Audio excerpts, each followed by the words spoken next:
ओम शांति। 27-21 की वाणी है। मीठे बच्चे, बाप आए हैं तुम्हें रावण राज्य से लिबरेट कर सद्गति देने, नरकवासियों को स्वर्गवासी बनाने। प्रश्न, बाप ने तुम भारतवासी बच्चों को कौन सी स्मृति दिलाई है? उत्तर है, भारतवासी बच्चे, तुम स्वर्गवासी थे। आज से 5000 वर्ष पहले भारत स्वर्ग था। हीरे सोने के महल थे। तुम सारे विश्व के मालिक थे। धरती आसमान सब तुम्हारे थे। भारत शिव बाबा का स्थापन किया हुआ शिवालय था। वहाँ पवित्रता थी।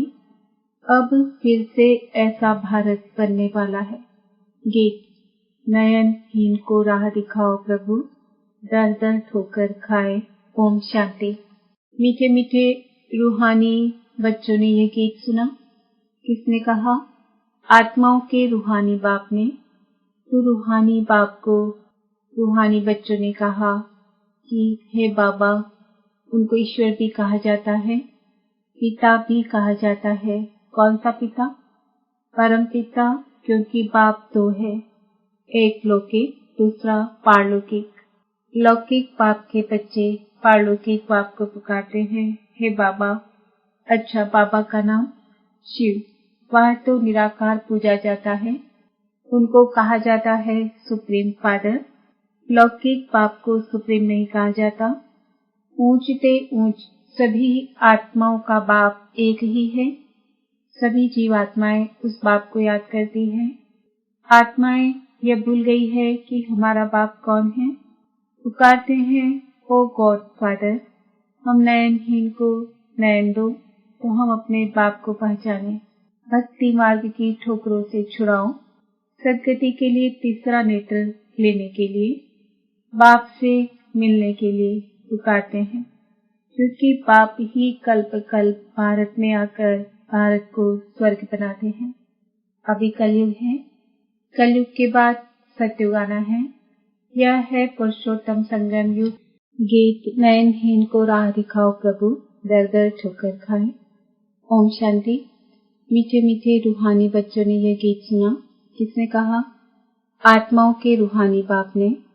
तो रूहानी बाप को रूहानी बच्चों ने कहा कि है बाबा, उनको ईश्वर भी कहा जाता है, पिता भी कहा जाता है। कौन सा पिता? परम पिता, क्योंकि बाप दो है, एक लौकिक, दूसरा पारलौकिक। लौकिक बाप के बच्चे पारलौकिक बाप को पुकारते हैं, हे बाबा। अच्छा, बाबा का नाम शिव, वह तो निराकार पूजा जाता है। उनको कहा जाता है सुप्रीम फादर। लौकिक बाप को सुप्रीम नहीं कहा जाता। ऊंचते ऊंच सभी आत्माओं का बाप एक ही है। सभी जीवात्माएं उस बाप को याद करती है। आत्मा ये भूल गई है कि हमारा बाप कौन है। पुकारते हैं, ओ गॉड फादर, हम नयनहीन को नयन दो तो हम अपने बाप को पहचाने। भक्ति मार्ग की ठोकरों से छुड़ाओ। सद्गति के लिए तीसरा नेत्र लेने के लिए, बाप से मिलने के लिए पुकारते हैं, क्योंकि बाप ही कल्प कल्प भारत में आकर भारत को स्वर्ग बनाते हैं। अभी कलयुग है। कलयुग के बाद सत्युग आना है। यह है पुरुषोत्तम संगम युग। बेहद का बाप आकर जो पति भ्रष्टाचारी बन गए हैं, उन्हों को पुरुषोत्तम बनाते हैं। लक्ष्मी नारायण पुरुषोत्तम भारत में थे। लक्ष्मी नारायण की डिनास्टी का राज्य था। आज से 5000 वर्ष पहले सतयुग में श्री लक्ष्मी नारायण का राज्य था। यह बच्चों को स्मृति दिलाते हैं। तुम भारतवासी आज से 5000 वर्ष पहले स्वर्गवासी थे, अब तो सब नरकवासी हैं। आज से 5000 वर्ष पहले भारत हैरिंग था। भारत की बहुत महिमा थी। हीरे सोने के महल थे। अभी तो कुछ भी नहीं है। उस समय और कोई धर्म नहीं था, सिर्फ सूर्यवंशी ही थे। चंद्रवंशी भी पीछे आते हैं।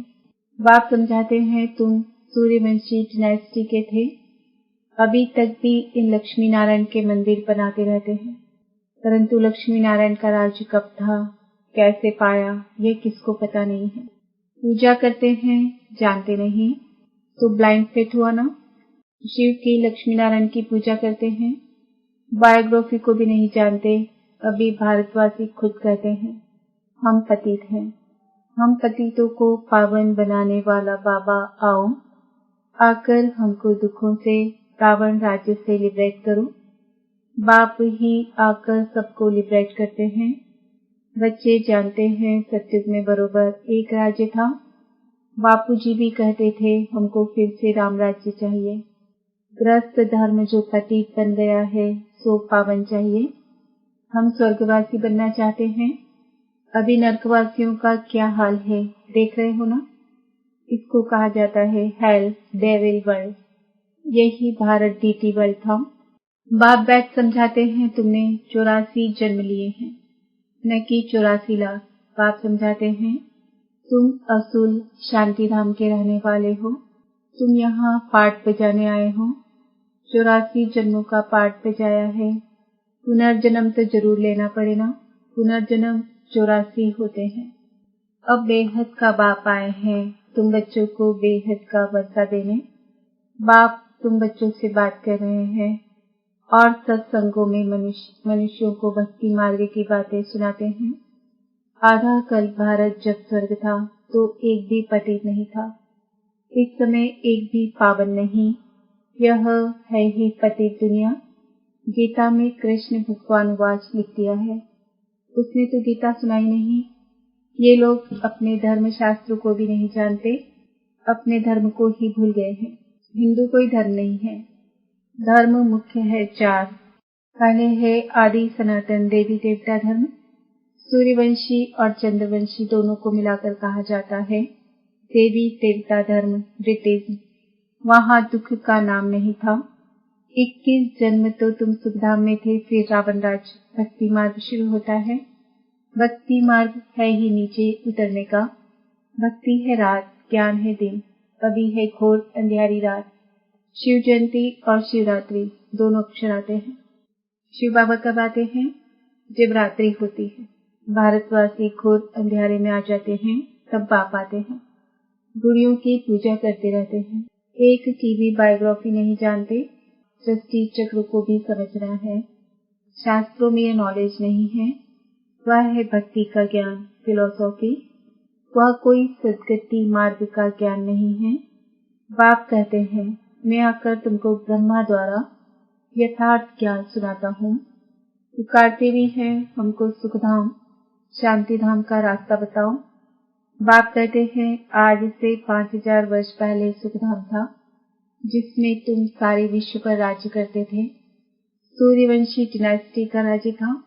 बाकी सब आत्माएं शांति धाम में थी। वहाँ 9 लाख गाए जाते हैं। तुम बच्चों को आज से 5000 वर्ष पहले बहुत साहूकार बनाया था। इतना धन दिया, फिर तुमने वह कहाँ गवाया? तुम कितने साहूकार थे? भारत कौन कहलाए? भारत ही सबसे ऊंच खंड है। सभी का वास्तव में यह तीर्थ है, क्योंकि पतित पावन बाप का जन्म स्थान है। जो भी धर्म वाले हैं सभी की बाप आकर सदगति करते हैं। अभी रावण का राज्य सारी सृष्टि में है, सिर्फ लंका में नहीं था। सभी में 5 विकार प्रवेश है। जब सूर्यवंशी राज्य था तो ये विकार ही नहीं थे। भारत वाइसलेस था, अभी विशेष है। सत्युग में दैवी संप्रदाय थी, वह फिर 84 जन्म भोग। अभी आसुरी संप्रदाय बने हैं, फिर दैवी संप्रदाय बनते हैं। भारत बहुत साहूकार था, अब गरीब बना है, इसलिए भीख मांग रहे हैं।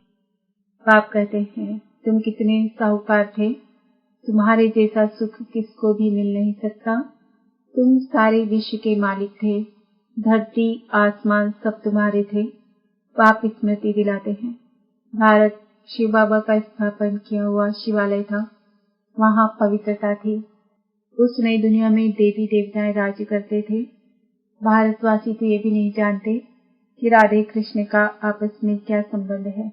दोनों अलग अलग राजधानी के थे, फिर संवर के बाद लक्ष्मी नारायण बने हैं। यह ज्ञान कोई मनुष्य में नहीं है। परम पिता परमात्मा ही ज्ञान का सागर है, वही तुम्हें यह रूहानी ज्ञान देते हैं। यह स्पिरिचुअल नॉलेज सिर्फ एक बाप ही दे सकते हैं। अब बाप कहते हैं आत्म अभिमानी बनो, मुझ अपने परम पिता परमात्मा शिव को याद करो। याद से ही सतो प्रधान बनेंगे।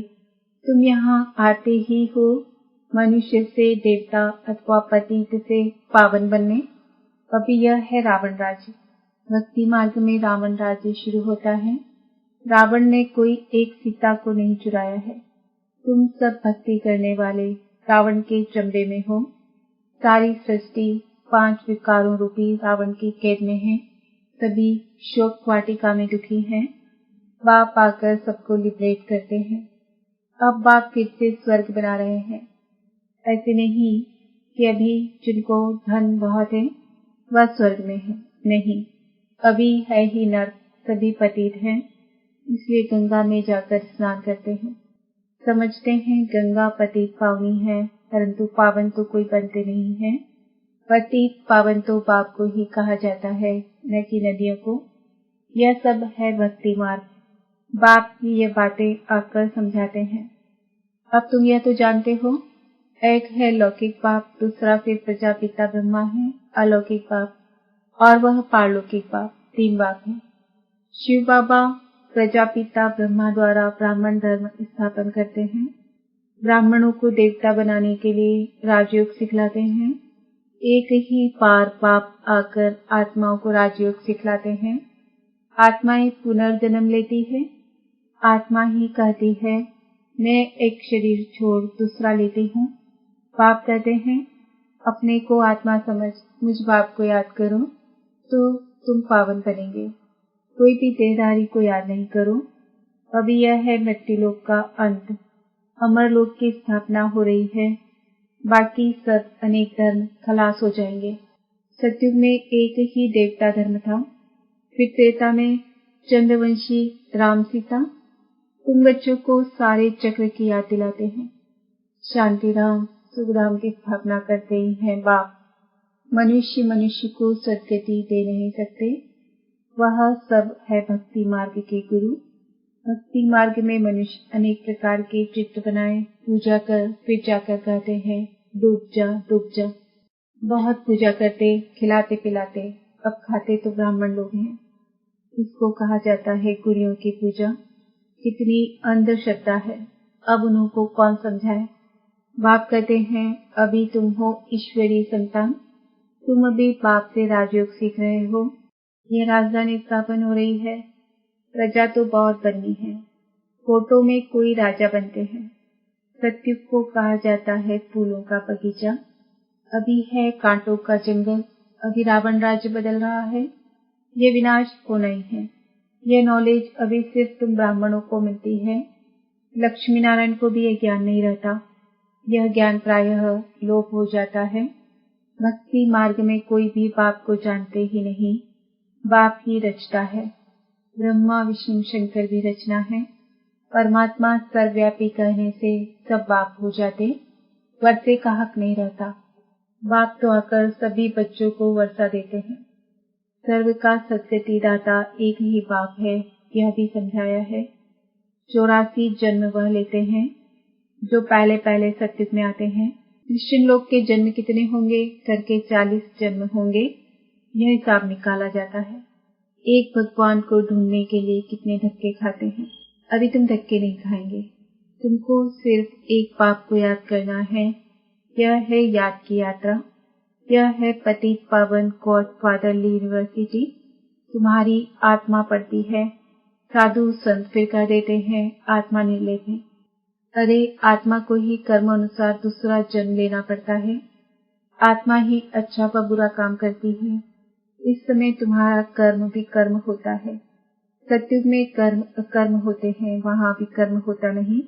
वह है पुण्य आत्माओं की दुनिया। यह सब समझने और समझाने की बातें हैं। अच्छा, मीठे मीठे सिकिलदे नंबरवार पुरुषार्थ अनुसार कांटे से फूल बनने वाले बच्चों प्रति माता पिता बाप दादा का याद प्यार और गुड मॉर्निंग। रूहानी बाप की रूहानी बच्चों को नमस्ते।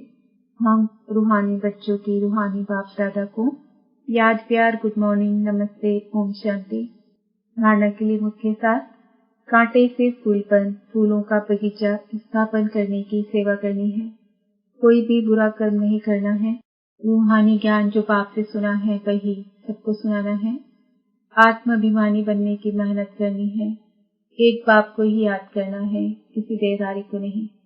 वरदान, सदा अपने रॉयल कुल की स्मृति द्वारा ऊंची स्टेज पर रहने वाले गुण मूर्त हो। जो रॉयल कुल वाले होते हैं वह कभी धरती पर मिट्टी पर पाँव नहीं रखते। यहाँ देह अभिमान मिट्टी है, इसमें नीचे नहीं आओ। इस मिट्टी से सदा दूर रहो।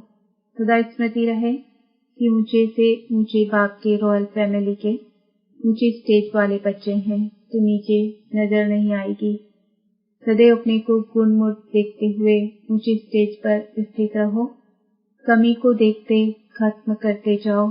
उसे बार बार सोचेंगे तो कमी रह जाएगी। स्लोगन, रॉयल वह है जो अपने हर्षित मुख द्वारा प्योरिटी की रॉयल्टी का अनुभव कराए। आज का सम्मान है, मैं आत्मा गुणमूर्त हूँ। ओम शांति।